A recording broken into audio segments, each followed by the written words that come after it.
please subscribe my channel and press the bell icon. The maritime industry. Fast, efficient and competitive. But even in the 21st century, there is a dark side, where seafarers are abandoned, stranded and forgotten in foreign ports far from home. Around the world, there are few ports that have not played host at some time or another to one or more abandoned ships and their crews.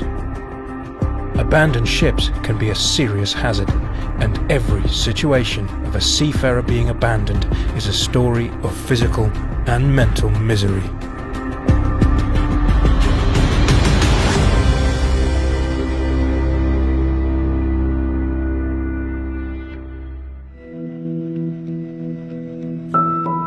There's a number of reasons why ship owners could abandon their crews. The company could be going into bankruptcy. It could be a deliberate act for the benefit of the ship owner himself. It could be because the ship has been arrested by Port State Control, perhaps by creditors, as the company is becoming insolvent. A ship is a self-sustaining living environment.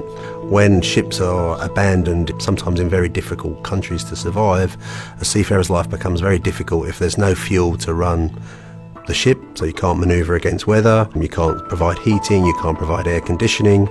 Then food. Many seafarers become very dependent on the local environment. We do know of lots of examples where seafarers end up fishing off the side of the vessel just to get some basic subsistence. When you're abandoned, I think one of the most difficult things is the fact that they're in a port that's not within their country. They have no means, they can't get home. It becomes a very dramatic situation for a seafarer.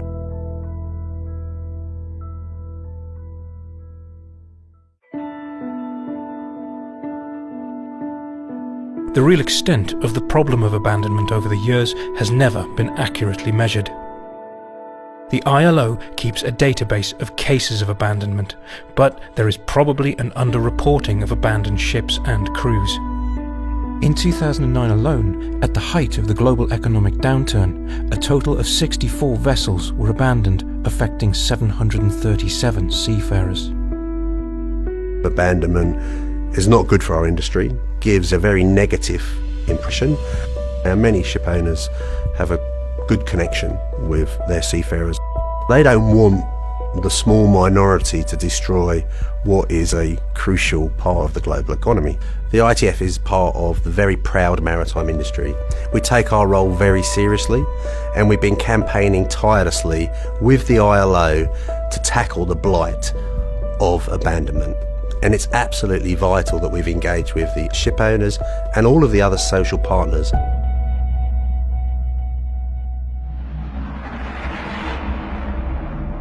When a crew is abandoned in a foreign port, there is often a familiar pattern of events that starts to unfold. The ship owner stops paying the crew's wages, and unpaid wages escalate. There's no money for food, fresh water, or medical care. The fuel runs out. Living conditions aboard the ship quickly become intolerable without proper heating or cooling. Shore leave may be denied. Often, the ship owner cannot be traced. On other occasions, the ship owner remains in the background, sometimes threatening the crew, more often making false promises that they can't keep. On board, boredom and frustration sets in. The mood sinks and tempers flare. And the impact of abandonment stretches far beyond the ship itself. When seafarers have not been paid for months and can't get back home, their families suffer too, and are left begging for handouts in order to survive.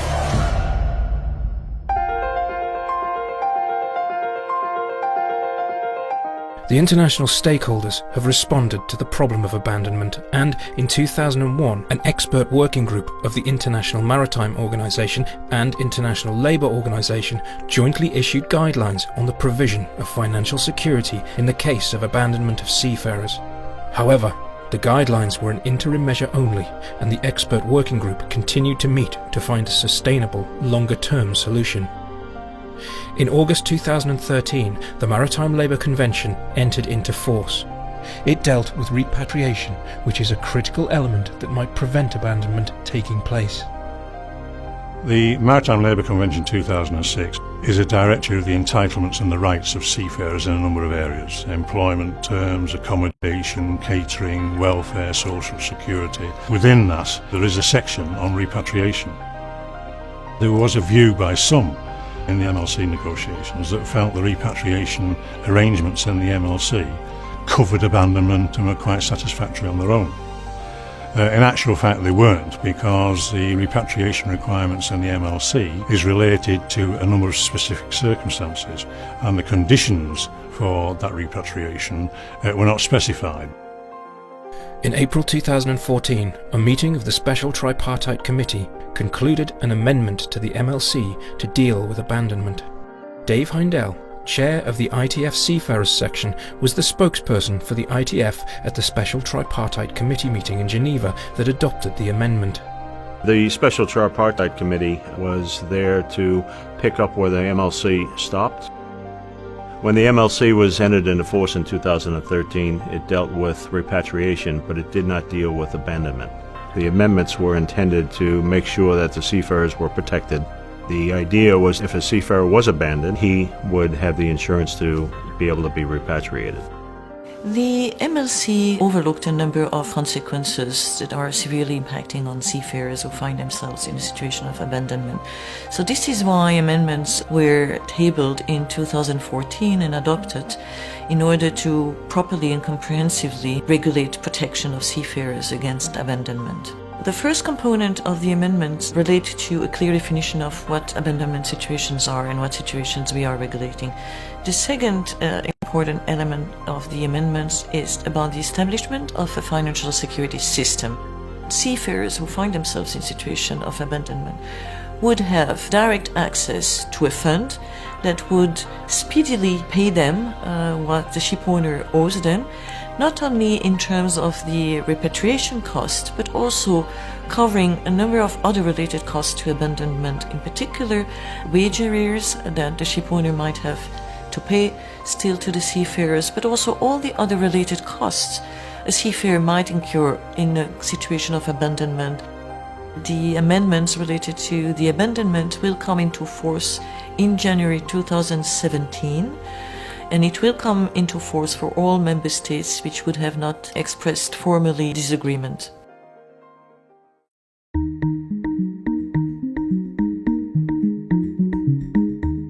Seafarers need to be aware that there is a possibility of abandonment. Seafarers should always try to do a background check on the company that they're going to be working for. They should speak to other seafarers, speak to the manning agent, and make sure that they have as much information as possible.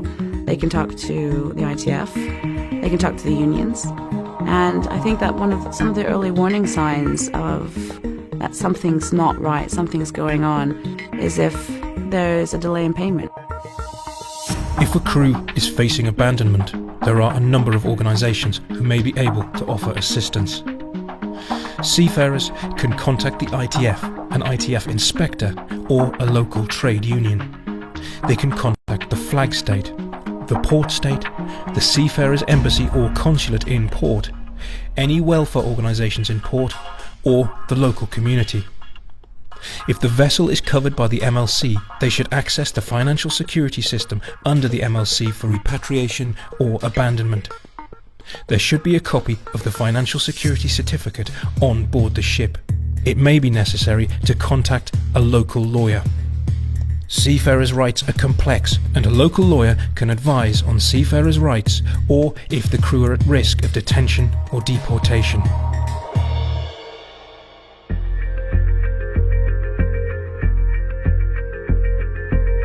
We always have to hope that people are not going to run away from their responsibilities. But if that happens, then at least we need to have a system where you're going to have someone who's going to take that responsibility. And the MLC is going to provide that. It's going to provide a mechanism so that if they are abandoned by their employer, by the ship owner, then there's others who will step in and take the responsibility, be it port state or be it flag state.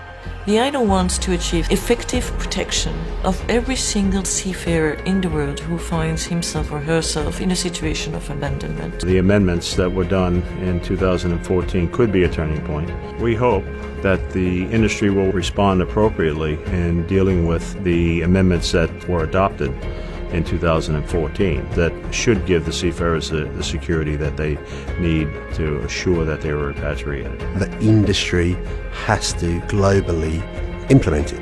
And the indication is there's an agreement between us, ship owners, and the other parts of the industry that it's not good enough that seafarers are left in this kind of situation.